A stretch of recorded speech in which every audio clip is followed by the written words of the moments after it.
तो गाइस कैसे हो सभी। आज अपन कवर करेंगे पी ब्लॉक। ठीक है। देखो अलग अलग ब्लॉक है इसमें 15 16 17 18 तो चारों ब्लॉक की अलग अलग वीडियो मिलेगी। आज अपन 15 ब्लॉक को कवर करेंगे। ठीक है। अब देखो वर्ग 15 में तत्व में पता है आपको nitrogen phosphorus arsenic antimony bismuth moscovium समृद्ध। जैसे जैसे हम वर्ग में नीचे की ओर बढ़ते हैं तो अधात्विक गुण उपधात्विक गुणों से होते हुए धात्विक गुणों में परिवर्तित हो जाते हैं। नाइट्रोजन तथा फास्फोरस अधातु है, आर्सेनिक तथा एंटीमनी उपधातु तथा बिस्मिथ एक मॉस्कोवियम धातु है। उपलब्धता इनकी साहब 78% नाइट्रोजन का आयतन बनावे और ऊपरपट्टी के खनिज में यह सोडियम नाइट्रेट यानी कि चिल्ली साल्ट पीटर या चिल्ली सोरा या पोटेशियम नाइट्रेट यानी इंडियन साल्ट पीटर के रूप में पाया जाता है। देखो इंडियन साल्ट पीटर है भारत का है, तो पोटेशियम नाइट्रेट है ना इंडियन साल्ट पीटर है, और sodium nitrate Chile saltpetre Chile सोरा। ठीक है। ये दोनों नाम याद रखने हैं। ठीक है। Sodium nitrate Chile salt Peter, potassium nitrate Indian Indian salt Peter. ठीक है। अब ऐसा आप देखो जो CaNPO4 6 CH2 है। ठीक है। उदाहरण के लिए फ्लोरो एपेटाइट में मिलता है, जो कि फॉस्फेट चट्टानों के मुख्य अवयव घटक है। फॉस्फोरस प्राणियों एवं पादप पदार्थों का आवश्यक अवयव होता है। यह अस्थियों तथा अन्य जीवित कोशिकाओं में उपस्थित होता है और फॉस्फोप्रोटीन दूध अंडे में उपस्थित होते हैं।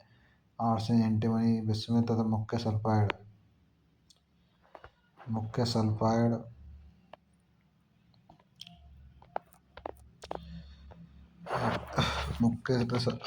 खनिजों के रूप में मिलते हैं साहब। मॉस्को संश्लेषित तत्व है और इसका परमाणु क्रमांक 115 द्रव्यमान से 289 है, इलेक्ट्रॉन 89 है। ठीक है। और देखो ये जो सारणी दे रखी है इम्पोर्टेंट है। अब देखो चार ग्रुप में अलग अलग में 15 16 17 18 अलग अलग सारणी है, तो ये इम्पोर्टेंट है। ठीक है। इनको कर लो। यही चीज़ें थ्योरी में दे रखी हैं, कुछ अलग ना। चार सारणी है, इन पे पूरा मतलब चैप्टर बेस है। ठीक है। तो आप उस चारों सारणी कर लेनी बाकी थ्योरी वगैरह है तो कुछ ना। वही देखो सबसे पहले क्या दे रखा है इसमें परमाणु क्रमांक के बारे में, परमाणु द्रव्यमान पर, इलेक्ट्रॉनिक विन्यास पर, विद्युत ऋणता से त्रिज्या अन्य त्रिज्या गलनांक उतना घनत्व। ये भी नहीं, ये चीज़ थ्योरी में दे रखी है। इलेक्ट्रॉन विन्यास का है, इलेक्ट्रॉन विन्यास है NH2 NP3 क्योंकि मतलब 5 इलेक्ट्रॉन रहे मैं। ठीक है। पी कक्षा अर्ध भरित है तो इलेक्ट्रॉन विन्यास को अतिरिक्त स्तर प्रदान करते हैं साहब। और परमाणु त्रिज्या तथा आयनिक त्रिज्या यानी वर्ग में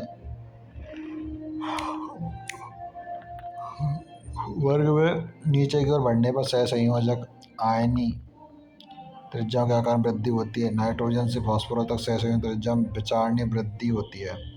यानी नाइट्रोजन से फास्फोरस तक सहसंयोजक त्रिज्या में विचारणीय वृद्धि हुआ है, और आर्सेनिक से बिस्मिथ तक सहसंयोजक त्रिज्या में बहुत कम वृद्धि प्रक्षेपित की जाती है साहब। ठीक है।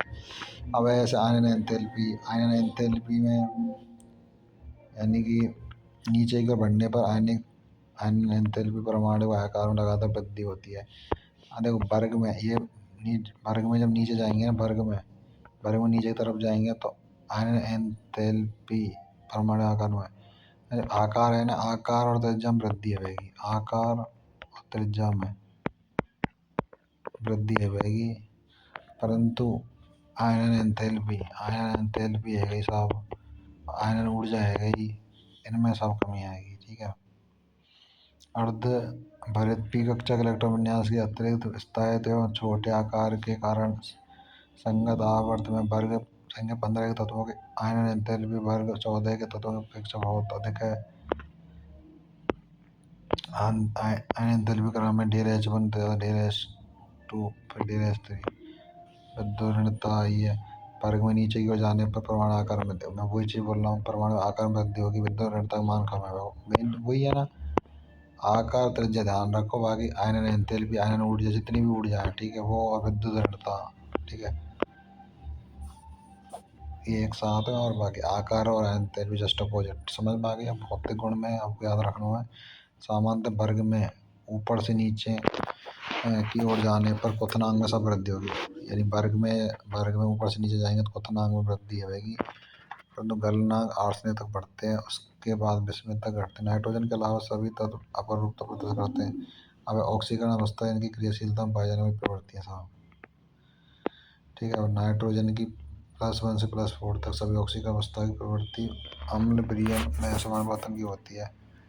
ठीक है, इसी प्रकार फास्फोरस की लगभग सभी मध्यवर्ती ऑक्सीकरण अवस्था 4 अम्ल यानी दोनों +5 है -3 ऑक्सीकरण अवस्था में असमानुपाती हो जाती है। आर्सेनिक एंटीमनी विस्मित को +3 ऑक्सीकरण अवस्था यानी असमानुपातन के संदर्भ में बहुत अधिक स्थायी हो जाती है। नाइट्रोजन की अधिकतम सहसंयोजकता 4 है, केवल चार कक्षक यानी एस और पी। एस में 1 है, पी में 3 बंधन के लिए उपलब्ध है।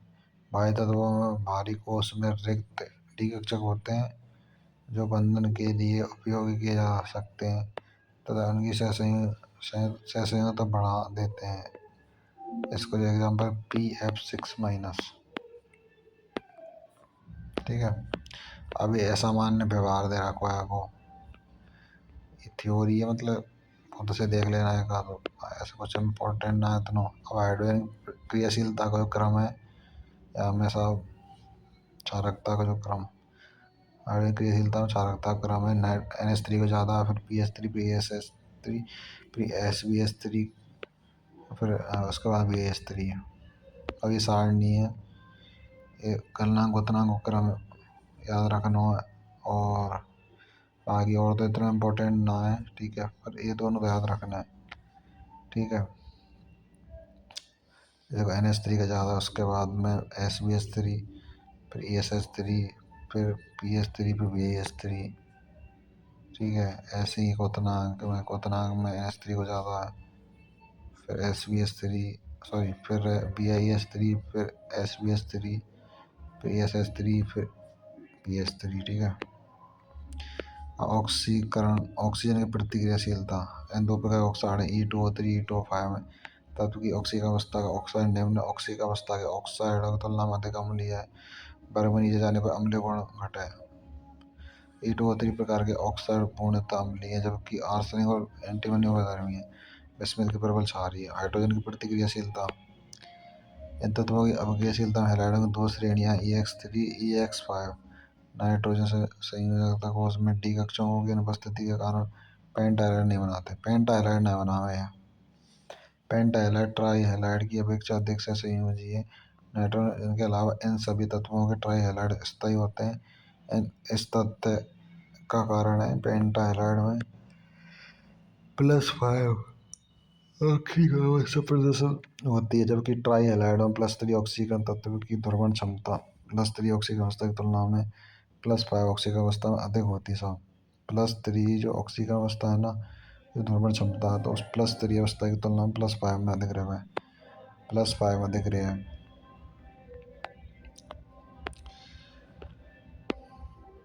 नाइट्रोजन के केवल NF3 ही स्थायी है। BiF3 के अतिरिक्त सभी ट्राईहाइलाइड मुख्य रूप से सहसंयोजी प्रकृति के धातुओं की प्रतिक्रियाशीलता है। तो ये द्विअंगी यौगिक हैं। -3 से ऑक्सीकरण अवस्था प्रदर्शित करते हैं। CA3N2 calcium nitride, CA3P2 calcium phosphide और Na3AS सोडियम आर्सेनाइड तथा Zn3Sb2 जिंक एंटीनमाइड तथा Mg3Bi2 मैग्नीशियम बिस्मथाइड बोला जाता है। ठीक है, यद्यपि नाइट्रोजन +5 ऑक्सीकरण अवस्था होती है, लेकिन ये पेंटाहाइलाइड नहीं बनाते साहब। तो नाइट्रोजन में +5 ऑक्सीकरण अवस्था पाई जाए, परंतु पेंटाहाइलाइड ना बनावे, क्योंकि नाइट्रोजन में N बराबर 2 इलेक्ट्रॉन है, जिसमें केवल S तथा P कक्षक रहे, यानी sp कक्षक रहे। इसमें सहसंयोजकता का 4 से आगे प्रसार करने के डी कक्षक एब्सेंट रहे।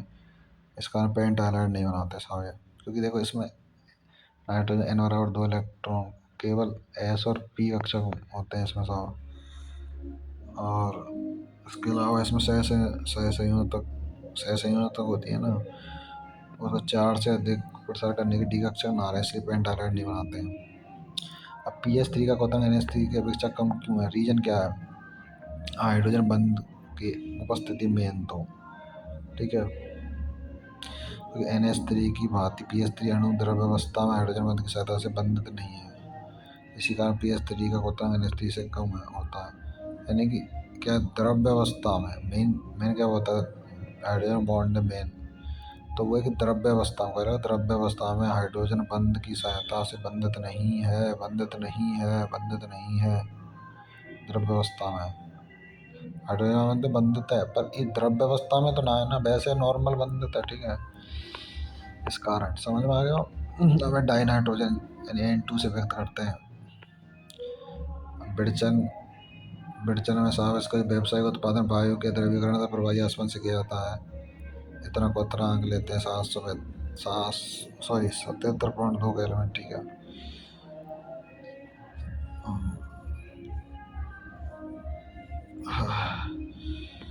अब साहब प्रयोगशाला में डाई नाइट्रोजन बनाने के लिए अमोनियम क्लोराइड के जलीय विलयन की सोडियम नाइट्राइड के साथ अभिक्रिया कराई जाए तो ठीक है।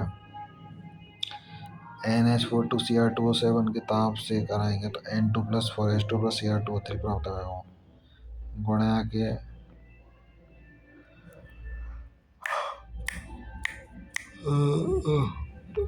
इसके गुण है डाई नाइट्रोजन का रंगहीन है, गंधहीन है, स्वादहीन है, अवैसाली गैस है। नाइट्रोजन परमाणु के 2 स्थायी समस्थान है, 14 नाइट्रोजन और 15 है। जल में विलेयता बहुत कम है, 23.2 सेंटीमीटर प्रति लीटर जल, 273 केल्विन ताप, 1 बार दाब, यानी कि प्रेशर कितना एक बार। मांग और क्वथनांक भी कम है, ठीक है। N ट्रिपल बॉन्ड N बंध की उच्च बंध एंथैल्पी के कारण डाई नाइट्रोजन कमरे के ताप पर काफी अक्रिय है। यद्यपि ताप में वृद्धि के साथ अक्रियशीलता तेजी बढ़ती है। उच्च ताप पर यह कुछ धातुओं के साथ सीधे संयुक्त होकर मुख्य रूप से आयनिक नाइट्राइड अधातुओं के साथ सहसंयोजक नाइट्राइड को बनाते हैं। यानी 6Li+N2 क्रिया करेंगे 2Li3N प्राप्त होगा, 3Mg+N2 करेंगे तो Mg3N2 प्राप्त होगा।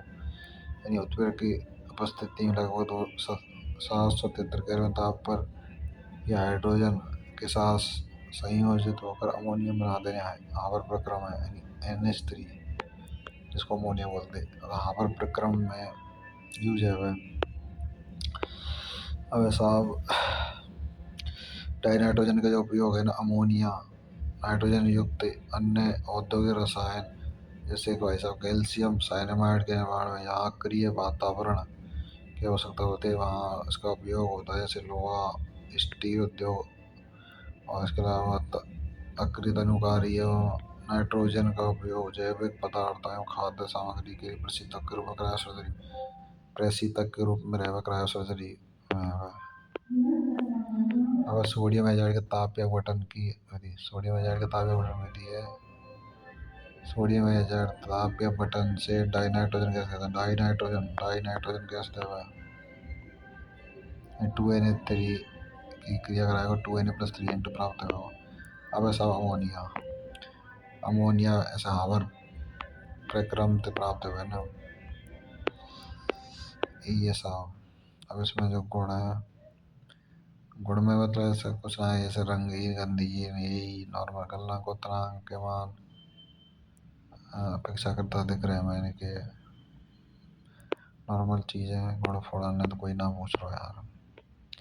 और ये रिएक्शन वगैरह ध्यान रखना। वैसे उपयोग है इसके नाइट्रोजन उर्वरक के उत्पादन, ammonium nitride, urea, ammonium phosphate तथा अमोनियम सल्फेट कुछ अकार्बनिक यौगिकों का उत्पादन में किया जाता है, जिनमें नाइट्रिक अम्ल एक प्रमुख द्रव्य अमोनियम प्रशीतक के रूप में भी किया जाता है, ठीक है साहब। NH3 लुईस चार की तरह व्यवहार करता है। अमोनिया में नाइट्रोजन परमाणु को एकाकी इलेक्ट्रॉन युगल प्रदान करने के लिए उपलब्ध है, इसलिए यह लुईस चार की तरह व्यवहार करता है। तो नाइट्रोजन के ऑक्साइड है साहब ये। नाइट्रिक अगला नाइट्रिक यानी कि nitrogen H2N2O2 hyponitrous, HNO2 nitrous अम्ल, HNO3 नाइट्रिक अम्ल। ऐसे लोग सबसे महत्वपूर्ण है इसमें।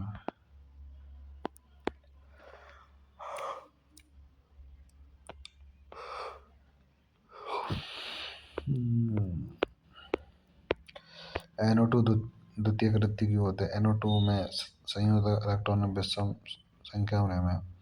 ये प्रारूपी विषम इलेक्ट्रॉन अणु की तरह व्यवहार करेगी और NO2 स्थायी अणु परिवर्तित हो जाते हैं। इलेक्ट्रॉन की संख्या इसमें सम होती है।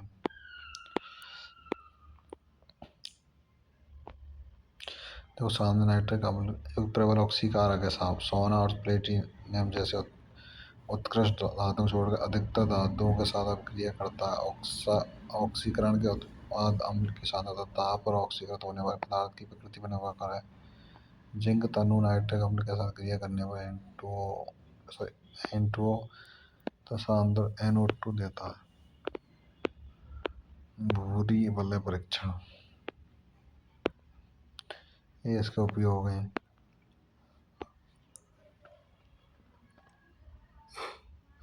अब ऐसा फास्फोरस अपर रूप या श्वेत फास्फोरस 60 डिग्री कोण पाया जा रहा है। P4 के रूप में रहने P4 अणु में कोणीय तनाव के कारण इसमें कोण 60 डिग्री में लगे होता है। श्वेत फास्फोरस कम स्थायी है। सामान्य स्थिति में दूसरी ठोस अवस्था में अधिक क्रियाशील है। वायु में तेजी से आग पकड़कर P4 और श्वेत धुआं देता है। अब लाल फास्फोरस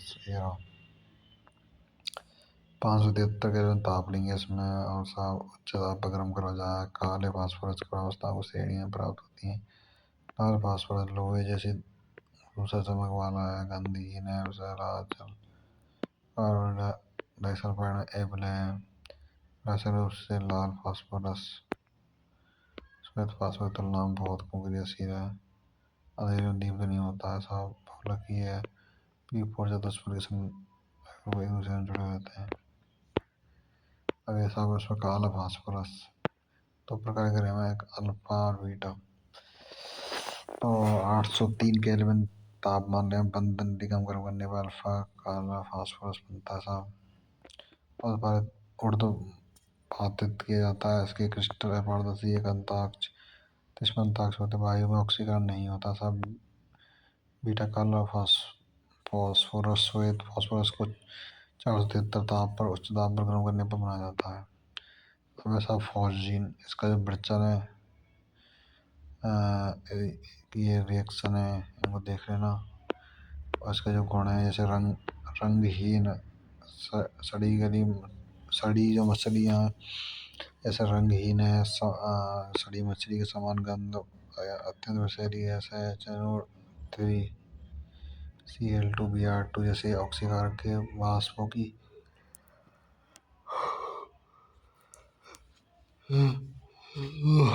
अति सूक्ष्म मात्रा के संपर्क में आने पर विस्फोटित होता है ना। अब ऐसा उपयोग फास्जीन का जो उपयोग है ना श्वेत स्फुट दहन तकनीक के रूप में ओम सिग्नल में कैल्शियम कार्बाइड तथा कैल्शियम फॉस्फाइड के पात्रों को छेदित करके समुद्र में फेंक दिया जाता है, जिससे गैस उत्पन्न होती है। PH3 की प्रकृति क्षारीय क्यों है? रिएक्शन और इससे देख सकते हो। अब है फास्फोरस ट्राइक्लोराइड,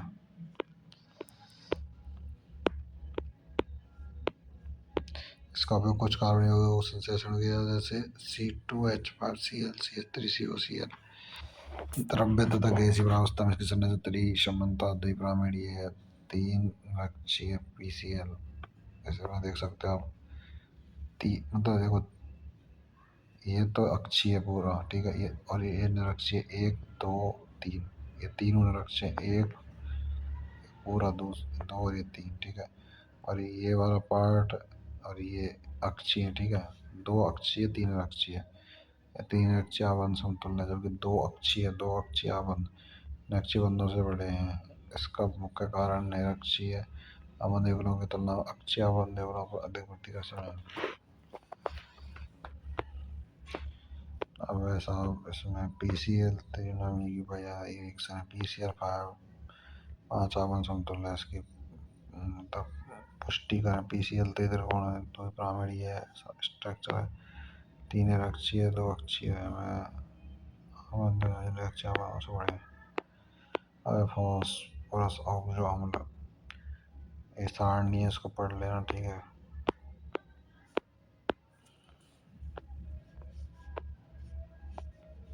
ये अपना अभी ग्रुप नंबर 15 खत्म होता है ठीक है। अगला जब वो आएगा लेक्चर ग्रुप नंबर 16 पे आएगा ठीक है।